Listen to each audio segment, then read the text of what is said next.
What's up, geeks? I am RJ, representing the Twin Geeks radio show, and I got a review for you. Movie review, new movie review. Sorry, I'm recording on my phone. I don't have a camera yet.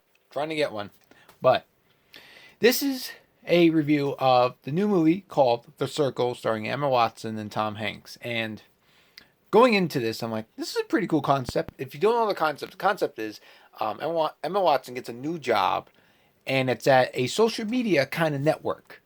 And what happens is they have cameras everywhere, like everywhere. They like if you were watching me right now, there'll probably be a camera back there, probably be a camera on my computer, probably be a camera up on the shelf. They have cameras everywhere, and I thought this would be a cool concept, but there could be problems with it if they don't develop it well. And going in, I'm like, this could either be really good or plain bad. Unfortunately, it's plain bad. And let's go with the things I like. Things I liked. Emma Watson. Duh.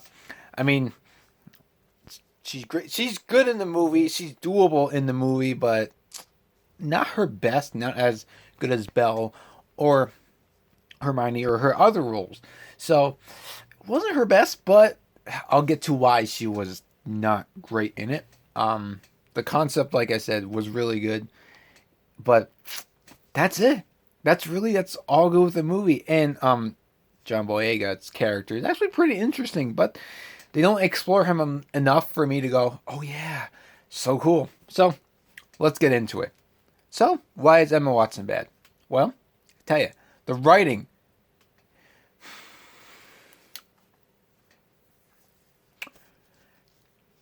The writing. I try not to curse on this channel. The writing is freaking horrible. It's like some of the worst writing I have ever seen. Ever. Like, Batman and Robin is better. Here's an example. This is not a spoiler. Emma Watson and another character. It's so bad I don't even know their characters' names. Emma Watson and a character are arguing. Okay, they're arguing back and forth. And usually at the end of an argument, there's like a really, oh, he said that. Like in The Flash, somebody would say, Barry, you're selfish, and walk away.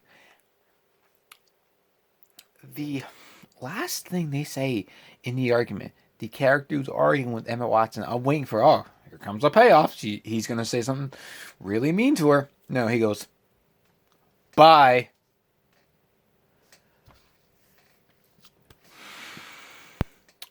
Really? That's the best they could do. Bye. And that's how he said it. It just went, bye. And that was it. I was like, you have got to be kidding me. That's how you're going to end the argument? Bye. And there's a lot more than just that sequence. There's awkward sequences, like Twilight. There's moments where Emma Watson's standing around a character, and they're talking, and they'll just be like this. Yeah. So, and that's the interaction with characters. That's the interaction with characters. My friend came with me. He kind of liked the movie, and he's laughing at me because I'm like, you got to be kidding me. This is the writing on this movie. This writing has so much potential. This movie, sorry, has so much potential, and this is the writing we get. Oh my god, I have to refer to my notes really quick. Okay. Here's one. Here's something that took me out of the movie. When you get into the circle, when she gets to her job, the circle, which is not even a circle, it's like a C, and yeah, it's weird. Into the circle. The characters there, the co-workers, are so annoying. They are the most annoying characters ever. I'm like, they're gonna put these kind of characters in the movie. They are so annoying. I was just like, you gotta be kidding me. It's taking me out of the movie. I'm like, these characters, I want to punch them in the face. That's how annoying they are. And yeah, it's just bad. There's a part in the movie I wish they would explore more. They could have made it a little longer, which I would have not been okay with, because there was a couple times during the movie when I was writing my notes, I was looking at my cell phone going, Okay, it's only been a half hour. We still got another hour in this movie to go. And it almost hits 2 hours. And it doesn't feel like 2 hours. It feels like I was there forever. So another thing that was bad about the movie, there's a part when she gets to the circle, her new job, and I'm like, you see her struggling. But it's like for 2 minutes, and then she's like one of the best employees in the circle. I was like, you could explore it so much more because we could have relied to her character so much more. There's no character. That's another thing. There's no character development ever in this movie. There's no development whatsoever. The only development we get is Emma Watson's parents. Rest in peace, Bill Paxton, who was really good in this movie. Oh, that's another thing I like about this movie, Bill Paxton. There's no development of the characters. There's no development at all. Like, you care for her character for, like, the first 10 minutes because who's ever worked in customer service knows how hard it is. The first 10 minutes, I'm like, oh, I can relate to that. I work in customer service. After that, nothing. People want to complain about Walking Dead Season 2. Listen, that's the best season. You know why? Because the people who are still watching now care for the characters. Because that was a character development season. And that's why a lot of people are still watching because of that season. Speaking of development, like I said, no development. And Tom Hanks is in this movie, but not a lot. All he does is give speeches. And speaking of speeches, how many freaking speeches can you put in a movie?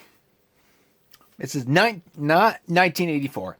And you're giving these great actors, Tom Hanks, Patton Oswalt, and Emma Watson, horrible writing, so the speeches are like, we are going to do this. This is what we are going to do. Every 5 minutes is a speech. Every 5 minutes there's a speech. It's nerve-wracking. It really is. And the thing that I hated about Tom Hanks is that they make him out to be a villain towards the end. The last 10 minutes, he's all of a sudden, bad guy. He's bad. He's bad. Why? Because he's CEO of the company? That makes him bad? I mean, there's no evidence that makes him bad. There's no evidence why Emma Watson and John Boyega go after him. There's no evidence whatsoever. No evidence whatsoever that he should be a villain. No evidence. And then the ending. The ending. It's just like, boop. Oh, it's done. Oh, there's the credits. Oh. Okay. There's the credits. It ends like that. He becomes a villain. Tom Hanks becomes a villain. And it's over. There's no there's no payoff at all. No payoff at all. I'm sitting there like, it's over. Okay, it's over. There is one cool, interesting fact about this movie is that when Emma Watson goes transparent, which you can see whatever she does, is that it's not in the bathroom. So you get to see her whole life, just not when she goes to the bathroom, all that stuff. And it's pretty cool. But what took me out of that segment is all the tweets coming in. The tweets, or the people reacting to her, are all over the screen. And all the stuff going on. Why do we have to... Oh, well, that guy said that. But wait, there's a movie going on. That really took me out of the movie. Not a lot of people are talking about that part. There's tweets that pop up all over the screen when she's transparent. And it's like, well, there's stuff going on. Can I see the other stuff? I don't want to see the damn tweets. So, all in all, a cool concept with a couple cool scenes that you like, oh, keep going with that, and then it's done. So, another thing, editing was bad. You think Batman vs. Superman editing was bad? This is bad. There's a couple parts where you're like, oh, this is, okay, they're not going to explore that. All right. So, all in all, I didn't like the movie. I feel bad for Emma Watson and Tom Hanks and Pat Oswalt because they're trying. You can tell these actors are really good. They're trying to do their best, but their writing is just horrible. The writing really took me out of this movie. A couple interesting things. No payoff. I'm giving this movie a 3 out of 10. So that's a 30% if you're doing Rotten Tomatoes. So a 3.5 out of 10. couple cool stuff. So like, oh, that's gonna be cool. But the question is, do I send you to this movie? This is a tricky one because there are interesting premises that I'm like, whoa, if somebody wants to see that, that would be cool to see. But can they sit through the rest of the movie? So this is your decision. From the trailer, from my review, from other reviews. It's your decision. Do you want to go see this movie or not? I'm not going to send you. I'm not going to say go see it or don't see it because there's interesting things in the movie that are like, okay, that's interesting. So that's my take on the new movie called The Circle. Also in the comments, is there a movie from one of your favorite actors? They're like, well, I like the cast, so I'm going to see it. And tell me if it was good or bad. And if you like, when you see more, like and comment the video, subscribe to us, the Twin Geeks Show. We're on Facebook. I'm on Twitter. I'll get my Twitter handle in the description box. I'll also put the Circle Internet Movie Database page. I'll put our Facebook page for Twin Geeks in there. Like, comment, and share, and subscribe to the Twin Geeks Show. And we'll be back with my review, or Sean's review, The Other Geek of The Flash.